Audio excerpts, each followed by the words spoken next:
Bangré, l'accélération, c'est bien fait, il est passé. Il a du feu dans les jambes.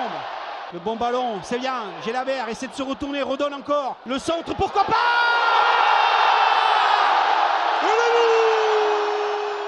Allez messieurs, trêve de plaisanterie, on revient sur ce match. On remercie d'ailleurs tous les gens qui sont venus, qui ont participé au Danube. On a passé un bon moment avec vous tous pour ce premier match de la saison. On remercie bien sûr le bar, Romain, Anissa, Maïla, Clément et Maïla.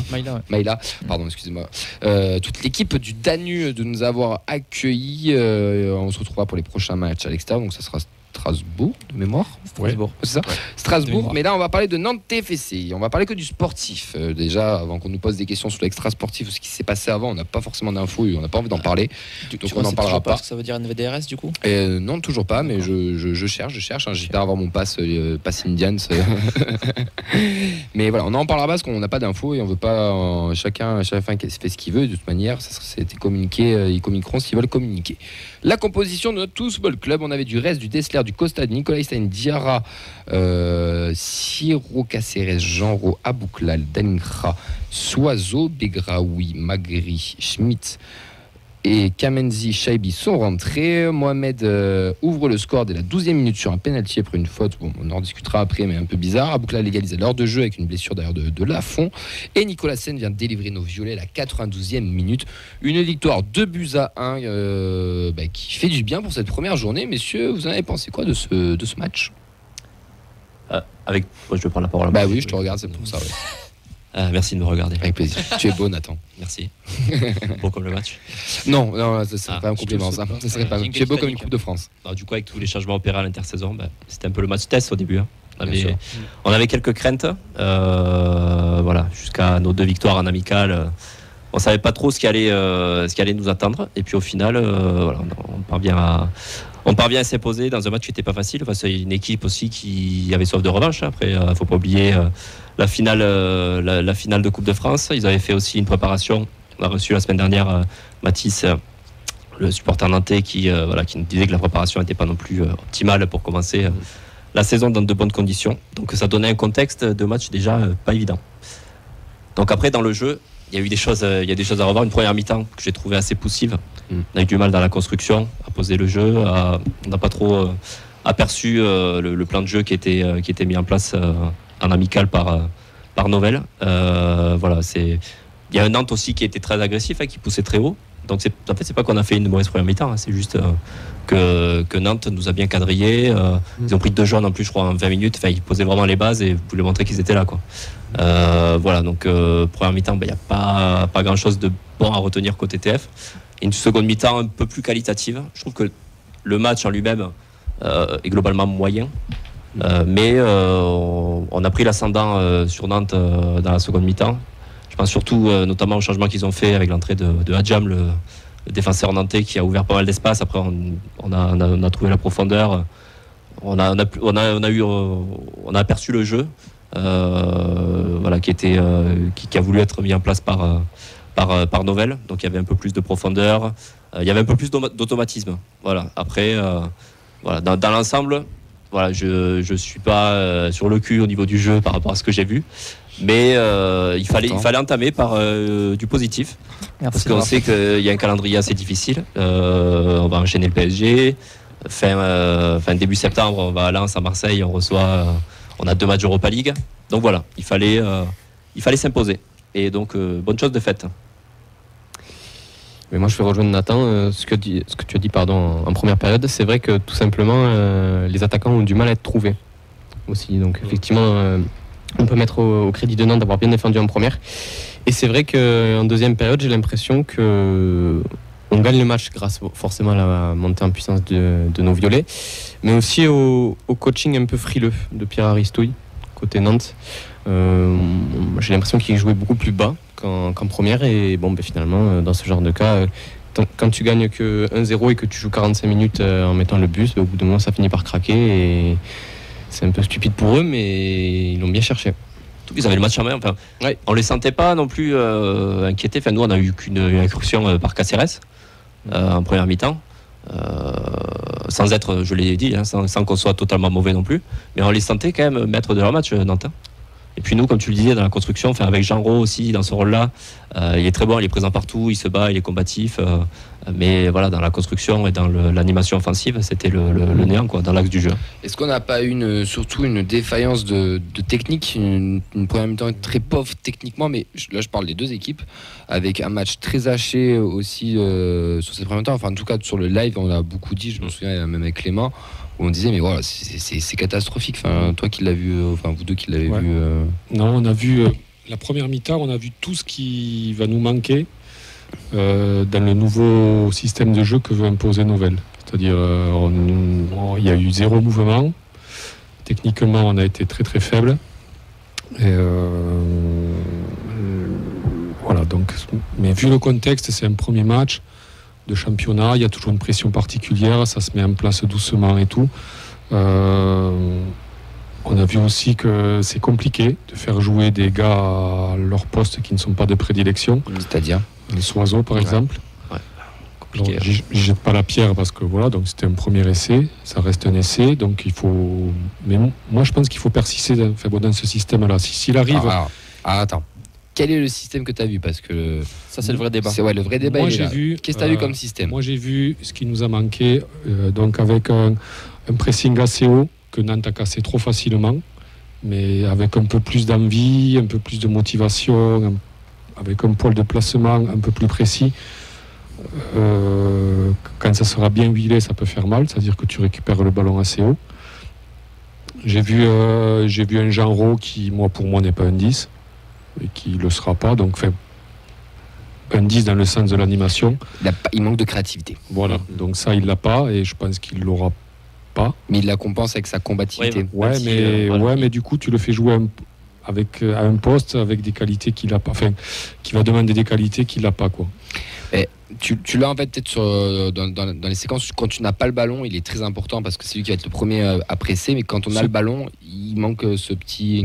Parce qu'il n'a pas cette qualité-là, quoi. Après, c'est pas son poste. Enfin, donc en étant haut, ça mouvement, tu as une agglomération de joueurs, parce que Nantes aussi, quand même, je trouvais que Nantes avait un milieu assez fourni. Donc si tu n'as pas de mouvement, en fait, il se passe rien, quoi, et donc tu t'emmerdes, quoi. Écoutez, moi, j'ai pas inventé grand-chose par rapport à ce qui a été dit, mais cette première mi-temps, vraiment, c'était dur, quoi. Nous, on était aux commentaires. Bon, j'avoue qu'on en a un petit peu bavé pour rendre le truc intéressant. C'était d'une pauvreté des deux côtés, on l'a dit, technique assez abyssale. J'ai trouvé le projet de jeu de Nantes triste, pour rester poli. Vraiment, on met le bus, on met des coups dès qu'on peut, et il se passe pas grand-chose offensivement. Après, il fallait qu'il se rassure aussi. Donc, J'ai entendu l'entraîneur de Nantes après match dire que selon lui, il méritait le nul. Moi, je m'étouffe un peu quand j'entends ça. Quand même, quand tu proposes aussi peu de choses, t'attendre à obtenir un nul, c'est quand même, ça aurait été un miracle, quoi. Mais sinon, pour revenir sur les violets, je trouve qu'on s'est un peu acharné à vouloir passer dans l'axe. C'est peut-être ce que demande le coach, mais je trouve qu'avec le système qu'on avait, ça aurait été intéressant de s'appuyer beaucoup plus sur les côtés. On avait Dessler qui était en feu. Moi, j'ai trouvé que c'était le meilleur Toulousain sur le terrain avec Rest. Et on n'est pas beaucoup passé sur les côtés, notamment sur le sien, mais pas non plus beaucoup du côté de Soiseau. Et l'axe, comme on l'a dit, ça manquait de créativité au milieu. On avait les trois milieux qui se marchaient dessus, qui ne savaient pas vraiment comment se situer. Donc voilà, moi j'attends de voir pour la suite, mais je pense qu'un changement de système nous serait bénéfique. D'ailleurs, ce système-là, on en parle, c'est ce que j'ai demandé à Fred, je te demandais à Ben, toi qui as un avis extérieur aussi. Quand on parle de système, alors on va se les prendre comme ça, les 4-2-3-1, 4-4-2, blablabla.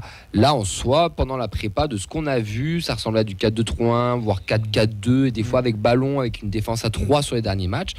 Là, toi, sur ce match-là, qu'est-ce que tu as repéré? Qu'est-ce que tu as pu voir? Moi, ce que je t'ai dit, donc c'est tu joues à 3 derrière. Pour moi, tu joues en 3-4-3 parce qu'en fait, Aboukal est quand même. Donc, tu as Dessler, Soiseau, tu as Aboukal, pour moi, ailier droit. Et tu as Jean Rau qui se baladait un peu entre 10 et ailier gauche. Donc, en fait, tu avais Soiseau qui, lui, avait tout son couloir et Dessler, lui, avait plutôt Aboukal. Mais pour moi, tu es plus en 3-4-3. Je vois pas un 3-4-1-2 parce qu'en fait.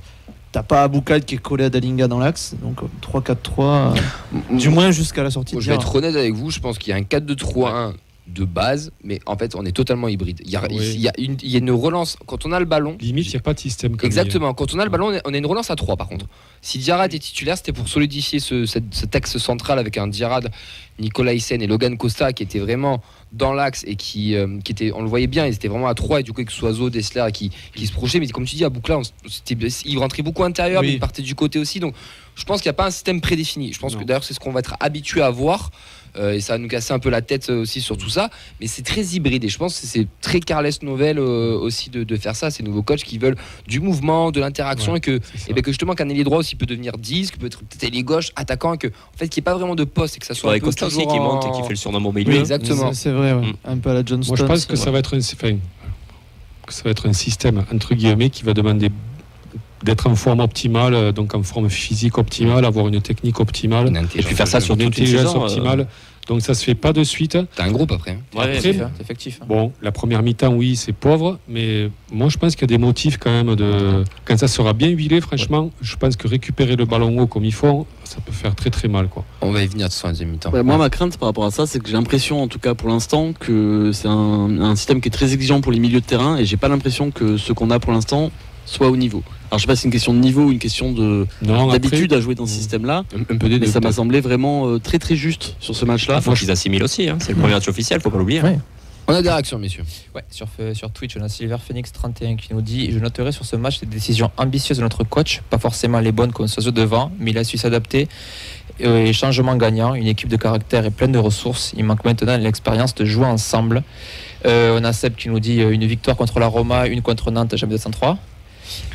Pour Henry, dans première mi-temps soporifique, la deuxième mi-temps c'était la rébellion. Après on parle un petit peu aussi de certains joueurs comme Matt qui nous dit première pour notre nouveau milieu, première de Siro, capitaine pas facile. Fabrice lui qui note Guillaume Rest qui a gagné sa place de titulaire, il va beaucoup nous apporter. Chocolatine 31 000 qui a trouvé globalement tout le milieu en grande souffrance. Matt qui souligne aussi la grosse pression physique de Nantes dans le premier quart d'heure de jeu. Il y a eu 2 cartons jaunes, effectivement, il le souligne. Et après, Fabrice qui résume en disant quand même qu'on était largement au-dessus des Nantais par rapport à ce que disait le coach. Après, tout le monde n'est pas au même niveau. Il y a des gens qui arrivent, il y a des joueurs qui arrivent, des joueurs qui n'ont pas fait la prépa entière. Enfin, c'est le début de saison, il faut. J'ai pas l'impression qu'on a vraiment pris l'eau au milieu pour rebondir sur ce qui a été dit. Ouais, c'est vraiment dans la projection offensive, c'est ça, vraiment manqué, que ça sentait. On a été inoffensif. En première mi-temps, on était inoffensif. À la récupération, même un Caceres qui n'a pas fait un match exceptionnel, ou un Siro, ils n'ont pas été catastrophiques non plus. Le danger passait beaucoup plus sur les côtés, notamment celui de Diarra en première mi-temps. Sinon, les milieux, je les ai quand même trouvés quelconques, on va dire. Un match, ça manquait d'apport offensif, mais ça restait quand même globalement correct. Pour rebondir sur ce qui était dit, par exemple, Silver Phoenix trouvait par exemple que Siro Caceres, ça verrouillait un peu trop le milieu, ça ralentissait un peu le jeu. Et qu'il fallait faire aussi attention. Je résume tout ce qui était dit, que ça stéréotypait aussi un peu le jeu. Si on passait tout le temps par les couloirs, il faut savoir aussi un petit peu varier sa palette de jeu. Après, si t'as pas de mouvement devant, qu'est-ce que tu veux faire au ça milieu manquait d'appel, ça manquait de mouvement. C'était un peu stéréotypé la première mi-temps. On a l'impression qu'on répétait un peu les classiques de l'entraînement et qu'au final, c'est normal aussi, on était un peu, c'est un peu con, mais on était un peu bébête, tu sais, genre en mode, le coach il a dit fais ça, on fait ça, et ça manquait de créativité. Défensivement, c'est ça qui nous a gêné. C'était bien en place. C'est pour ça qu'en seconde mi-temps, il y a eu beaucoup plus d'espace parce que derrière, on a pu trouver, les trouver dans leur dos. On a pu trouver la profondeur avec des joueurs qui en première mi-temps on avait du mal à trouver. Sinon c'est. Après on commence à avoir quand même une ébauche de ce qui va se faire, c'est-à-dire 3 derrière avec donc un gardien qui relance bien en plus. Je trouvais qu'il avait bien relancé, je longe, je cours bien. Ouais, non, moi quelque part c'est un peu prometteur quand même. Donc c'est un essai, ok, mais je pense qu'il faut continuer. Il faut pas t'en demander direct aussi. Enfin voilà, c'est après du reprise. Ça va venir. Puis après encore une fois, il faut parler aussi de l'adversaire. Nantes, ils nous ont reçus avec un plan de jeu qui aurait été le même à 1-0 qu'à 0-0, qui était celui de bétonner, de chercher l'exploit, le contre, ou même pas forcément le contre, mais plutôt les coups de pied arrêtés, chercher quelque chose. Ils l'ont obtenu. Et au final, on a quand même souvent rencontré des équipes joueuses. La seule équipe qui était moins joueuse et qui était même pas joueuse, c'était la Roma. Ça nous a bien entraîné. Norwich. Sauf que, mais c'est différent. Il y a une équipe hybride. La Roma, il y avait quand même une équipe qui était une équipe type. Là, Nantes, c'était le traquenard et il y en a d'autres peut-être qui tomberont dans ce traquenard-là. Il faut savoir s'en sortir. Et justement, la révolte en seconde mi-temps a été assez intéressante. Moi, j'ai peur pour les Nantais. Si joue comme ça, la saison elle va être longue. Ouais. Vraiment. La deuxième mi-temps, parce qu'on a parlé de la première qui était catastrophique, mais la deuxième était bonne parce que la deuxième, on égalise, même on passe devant et on voit même des Toulousains qui reviennent avec plus ou moins le même plan de jeu, mais pas de la même manière. Je sais pas si vous voyez ce que je veux dire. On était à peu près dans la même dynamique, et toujours ce schéma à 3, ces relations, mais plus d'engagement, un peu plus de justesse technique aussi, ce qui nous a beaucoup manqué. Et sur repositionnement aussi un peu quand même. Oui, un petit peu aussi, oui, bien sûr. Un petit peu aussi. Espaces laissés aussi, ce qu'on n'a pas fait. Ça, et puis on les a fatigués peut-être en première mi-temps, et surtout, moi j'ai envie de mettre en avant un fait important de ce match, et je suis désolé, c'est déjà la première journée, mais ça me gave déjà, c'est l'arbitrage. Il a été catastrophique, mais pas parce que le penalty litigieux, ça je m'en tape, mais je me rappelle au live, j'ai dû demander, d'ailleurs je ne l'ai pas cherché et je viens d'y penser, le temps de jeu effectif qu'on a eu. Je pense que sur les 105 minutes de jeu, on a dû avoir 40 minutes. Voilà, c'est surtout qu'il y a eu un temps additionnel qui est annoncé 14 de 9 minutes. Mais oui, ça a 15 minutes. donc. Non mais il s'est sifflé le premier quart d'heure. Le premier quart d'heure, il doit y avoir 10 fautes. Non mais les mecs qui tombaient, il y avait faute. Rappelez-vous sur le live, on a même parlé, on a même dit que c'est de la FGT au bout d'un moment. C'était hallucinant. Non. Mais c'est surtout qu'en plus de ça, il y a un moment qui est tout bête et je comprends pas d'ailleurs pourquoi on fait pas ça. C'est que la blessure de Lafont, le temps n'a jamais été arrêté. Il a été repris sur le temps additionnel après, non? Ouais, mais ce que je comprends pas, c'est qu'au lieu de faire des... Alors, ok, c'est une réforme qui a été votée cette année, mais au lieu de faire des temps additionnels à rallonge, pourquoi on coupe pas tout simplement le chrono? C'est un débat un petit peu parallèle, mais on parle de l'arbitrage. Donc ça change rien, mais... Je pense que c'est pour des questions de diffusion TV, parce qu'il faut faire passer le mot aux diffuseurs d'arrêter aussi le chrono sur l'écran diffusé à la télé. Ouais, c'est possible. En tout cas, très belle transition, parce que la blessure de Lafont, moi je pense que c'est intéressant du match. Parce que Lafont, il est en train de faire un très très bon match et il est en train de nous mettre en difficulté, surtout en deuxième mi-temps, et sa blessure, je pense qu'elle fait très mal aux Nantais sur ce match et elle va faire très mal à eux sur les ascensions, ce qui se l'a absent 2 mois, et d'ailleurs on lui souhaite un très bon rétablissement parce que c'est jamais agréable de voir ça, mais je pense que c'est un tournant du match. Je sais pas, Ben, ce que t'en penses? Je suis d'accord, parce que même tu le vois sur la première occasion d'Aboukal, la sortie qu'il fait avec une vivacité, tu sens que le mec est en feu, il a sorti quelques parades, il a sorti aussi celle de Jean-Ro. Non, je l'ai trouvé très bon, et c'est sûr que sa blessure, après je connaissais pas du tout l'autre gardien, ni son niveau, ni rien, je pensais que c'était Descamps qui allait rentrer, mais en fait il est plus là. Donc je me suis dit ok, c'est pas Descamps, très bien. Donc non, donc en effet... Après, l'autre gardien m'a pas paru non plus en dessous de tout. Je pense que la finalité n'est pas la même sur le corner. Le but, il est un peu pour lui quand même. Hein. Il passe un peu au travers, le petit en effet, mais... Bah, quand même. Ouais. Ça va vite, c'est fort. Il est pas loin, Nicolaisen. Je pense que Lafont la sort, oui, tu vois. Je suis pas sûr. Je sais pas s'il la sort ou s'il la sort pas. Nicolas Hyssen arrive comme un boulet de canon, il la sort et derrière tu vois bien qu'il est pas aidé puisque Nicolas Hyssen. Moi je trouve ça bien coup moral quand même. Après il y a une différence de gabarit aussi. Oui, moral, je suis d'accord, mais il y a une différence de gabarit. Lafont c'est 1m96 quand même. Oui, en effet. Petric c'est, je vais aller voir, mais ça doit être 1m88 quelque chose comme ça. Le but c'est plus la défense, c'est pas Palois qui s'est bougé par. Je suis plutôt sur ça moi aussi. Après quand même on sentait que depuis le début de la seconde mi-temps, quand on avait pris l'ascendant avec ce nouveau. Une fois que t'as marqué, ça devient le déclic aussi. C'est plus le même match. Moi je sais pas vous, mais bon, mais moi l'égalisation je l'ai senti venir et le 2-1 je l'ai senti venir aussi, quoi. Enfin puis les entrants ont fait du bien aussi. Dans cette fin de match. Je trouve même avec Schmitt, ça trouvait un peu plus d'espace, il y a un peu plus de présence, un peu plus de profondeur aussi avec Magri, et ce qui fait qu'on a pu obtenir les coups de pied arrêtés à la fin. Donc, Schmitt, il a joué 10 minutes. Il est élégant. Et sur les 10 minutes, alors je peux pas juger sur 10 minutes, mais sur les 10 minutes que j'ai vu, sur les peu de ballons qu'il a touché, tu dis le mec il est techniquement quand même, il n'a pas l'air d'être en colère avec le ballon, tu vois.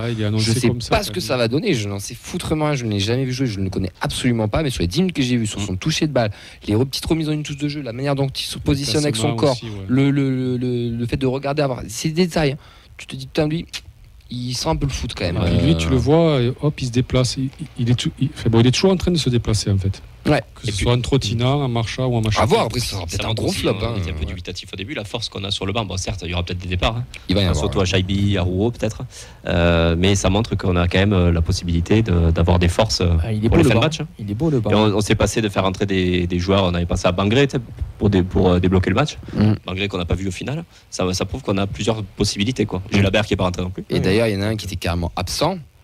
Ado? Bah ouais. Là, il y a quand même.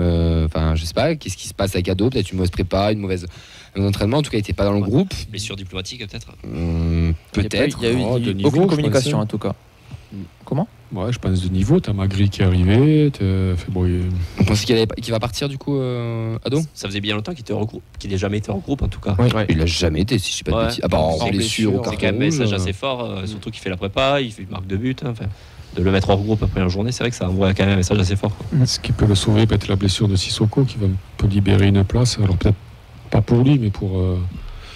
Pour un autre, et du coup, il récupère cette place-là par. L'effet domino, quoi. Oui, mais, par ricochet. Non, mais la seconde mi-temps, moi je trouve qu'on a. On a eu la main quand même sur la seconde mi-temps. Oui, clairement. Après, la victoire est méritée si on regarde. Il y a beaucoup d'occasions franches côté Nantes, si on n'a pas reste dans les buts qui nous sort. Très belle transition encore, magnifique.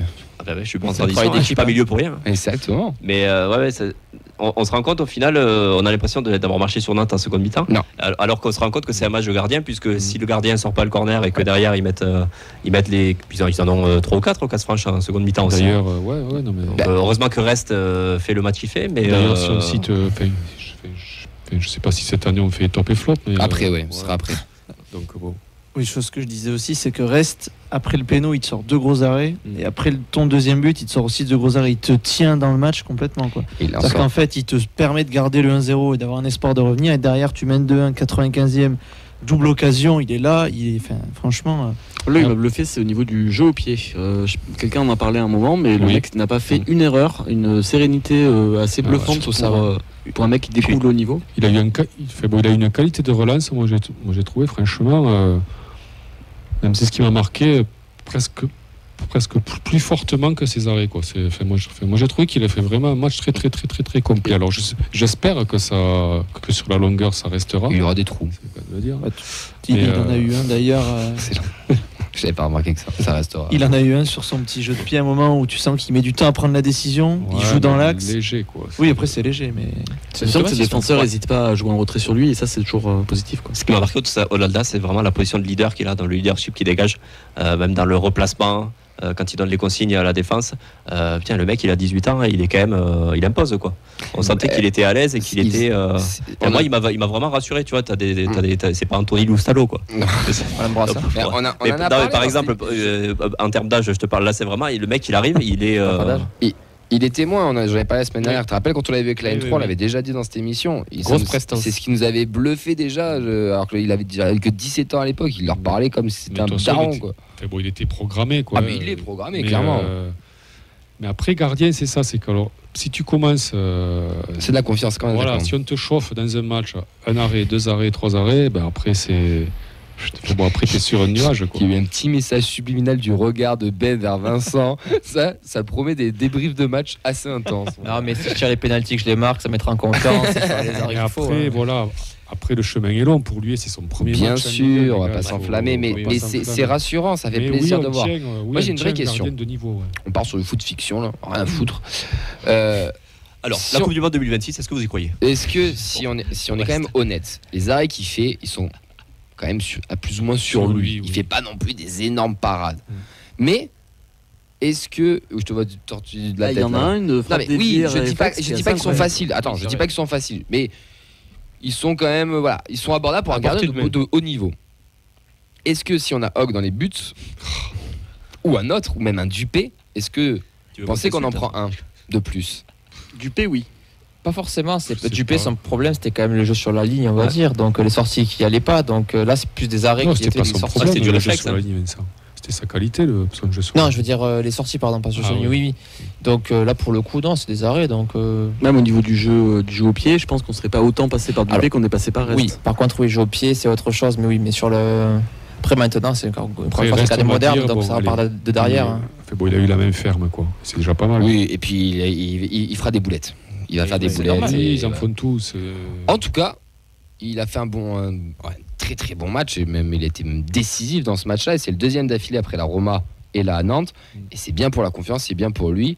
Et on peut souligner aussi l'attitude de Hogg. Ouais. On l'a vu sur les réseaux, on l'a souligné entre nous. Mais le mec, il est numéro 1, il se retrouve en polo à Nantes, troisième gardien. Et il va prendre son pitchoun dans les bras. Il lui fait un câlin. Alors peut-être qu'il l'a marabouté, on sait rien. Mais en tout cas, de l'extérieur, on sent que le mec c'est un bon gars et qu'il est content aussi pour lui, même s'il doit avoir mauvaise. Il marche chance à mon avis. Quand il y a 3 semaines, le président annonce que Hogg c'est le numéro 1 et que 3 semaines après, il est en polo. Et ça, c'est bon, c'est la théorie du terrain aussi. Non mais Voilà quoi, c'est. Et puis quand t'es gardien, que t'as 18 ans, que t'es soutenu par les deux autres, je pense que ça aide aussi, mine de rien. Tu te sens soutenu et pas quelqu'un qui veut te bouffer ta place. Messieurs, avant qu'on passe au top flop, Auxence, parce que maintenant on est dans la data avec monsieur Damien Comoli. Donc nous aussi on va se mettre à la data, à la feuille de match. On va faire but de Birmancevic. But de Birmancevic. Un partout. Excellent. Donc ça partirait en prolongation logiquement. C'est exactement ça. On aurait pu le faire bien, on aurait pu mettre le petit jingle et tout. J'ai toujours cru en lui. Je te le prépare. Ouais, moi oui, contrairement à certains. À Moulic, je mets des passes D, je te rappelle. Ouais, j'allais faire une blague super sale, mais je vais pas la faire. Voilà, on va enchaîner. Mais je la ferai plus tard. Fais-moi y penser. Quand même. Et but de Birmancevic. Camille, tu nous saoules. Avec on n'a plus qu'une heure, et là on passe 1 minute sur des gonzes, on s'en fout quoi. C'est le journal des prêtés. C'est le journal des prêtés. Tu vois bien que ça compte. On s'en fout, ça va te rapporter des sous pour ton club, on s'en fout pas. Birmancevic, c'est important, ça mange une page sur le journal des prêtés. La stat, du coup on revient sur la stat. Je vais me le faire à la fin de la stat, je t'envoie en Auvergne toi aussi tu vas voir. La stat du match c'est quoi Auxence? Ouais, nouvelle chronique dans la feuille de match, puisque on va parler de la stat du jour. Pour cette première journée de Ligue 1, il y a eu un petit événement qui a marqué les esprits. C'était pas la Beaujoire, c'était au Parc des Princes, puisque le PSG de Luis Enrique a effectué 1001 passes. 1002 non 1001, alors 1001 c'était sur le site officiel de la Ligue 1, j'avais lu 1002 aussi. Je vous laisse aller chercher. Moi j'ai pris les chiffres du site officiel. Donc c'est un total inouï, forcément, c'est le plus haut depuis qu'il y a Opta qui analyse le championnat. Et je me suis demandé, est-ce que cette tendance pour le tiki-taka se ressent aussi sur le TFC? Alors vite fait, une petite question. Selon vous, combien y a-t-il eu de passes pour nos violets contre Nantes? Il y avait celle d'un derrière à Bois de Boulogne aussi, de passes comptées dans la stat ou pas? Ça fait 1003. Ok, merci. C'est le prix qu'il a payé pour la récupérer la montre ça? On parle de Gradel ou derrière? Je comprends plus rien. C'était quoi la question déjà? Pourtant, il y a moins de Brésiliens au Brésil. Allez, on border, stop, border. On se reconcentre, on se remet dans l'axe. Je vais te répondre. On passe du nombre du TF, moi je dirais 666. Moi j'aurais dit 730. Alors j'avais vu une stat à 30e minute, je crois, il y avait non, attends, à la mi-temps c'était 300 passes, je crois. Donc je vais te dire 800. 580. C'est le quiz en fait, Clément. 750. Vincent est pas loin du tout pile puisque ça fait 578. Donc attends, t'es presque à 2 fois moins que Paris quoi. Alors oui, mais c'est sûr, mais c'est un chiffre qui les classe 4e de Ligue 1 déjà pour la première journée, bon, loin derrière Paris, mais derrière aussi Rennes 707, Lille 582 et tout juste devant Lyon qui a 576, donc 2 de moins. Donc c'est quand même une preuve que le TFC a eu la main sur le. Et combien ont gagné parmi ces 5? Moi je sais pas si tu l'as, mais ce qui serait intéressant, parce que ça c'est de la stat brute sur des passes. Oui. Quel est le nombre de passes qui cassent des lignes ou des passes, je sais pas, tu sais, dans les 30 derniers mètres, un truc intéressant. Alors ça non, mais par contre j'ai une petite comparaison avec l'an dernier, sous Philippe Montagnier. On observe quand même une petite hausse, puisque sous Philippe Montagnier, donc, on avait une moyenne de 463 passes par match, donc environ 100 de moins. Alors bien sûr, il faut que ça dure, c'est que le premier match, c'est un total qui est amené à baisser, mais peut-être qu'on tient là l'une des caractéristiques du jeu promu par Martinez Nobel. Eh ben merci pour la petite stat. Pour le match, Paris, 1000 passes, ça nous a pas empêché de se faire chier. C'est rien passé. Donc la stat des passes en effet que Céline serait intéressante parce qu'on n'a pas eu 36 quoi. Oui, parce qu'on a un peu peur de voir un jeu de possession un peu stérile. Mais en tout cas, Paris ça joue à la baballe quoi. Ouais. Ça s'est joué à la baballe, 1000 passes. Ah oui, complètement. C'est chiant comme la pluie. Faire 0. Vos tops, vos flops, messieurs. Quels sont vos tops, quels sont vos flops? On a parlé de reste pour tout ce qu'on a évoqué, donc on va pas rentrer dans le détail. Bon, Nicolas Hyssen aussi pour sa débauche d'énergie, je trouve dans le placement il a progressé et dans les duels aussi. Et puis son but aussi qui vient permettre de nous imposer. Sinon, coup de cœur pour Dessler. Ah ouais, merci quand même. Dessler, qui sacrée débauche d'énergie, il a fini tout rouge. Et on s'est dit, putain, il a commencé tout rouge. Non, on s'est dit, putain, il va pas finir le match, quoi. Et puis, il a fait le taf. Il l'a pas fini, il est sorti. Il est sorti. Je crois, non, je sais pas en plus. Je crois qu'il est sorti avec la place de Mackenzie, non? Putain, Mackenzie, ouais. Je suis même pas sûr, non. Il a fait tout le match, pardon. Ah oui, on s'est étonné qu'au live, on s'est sorti. En fait, ça débauche. C'est Siro qui est sorti. C'est vraiment un mec, je milite, il faut le garder. Enfin, il faut pas s'en séparer. Bien sûr. C'est un joueur exceptionnel. Moi, j'adore. Merci. Puis en plus, il est reparti en vélo à Toulouse. Vous êtes d'accord avec ces tops? Ouais, Nicolas Hyssen, ouais. Il a fait un très bon match, reste aussi. Mais c'est ce que je disais après, si les tops c'est Reste et Nicolas Hyssen, ça veut dire que ils ont été mis en valeur et donc ça veut dire que c'est bizarre quoi.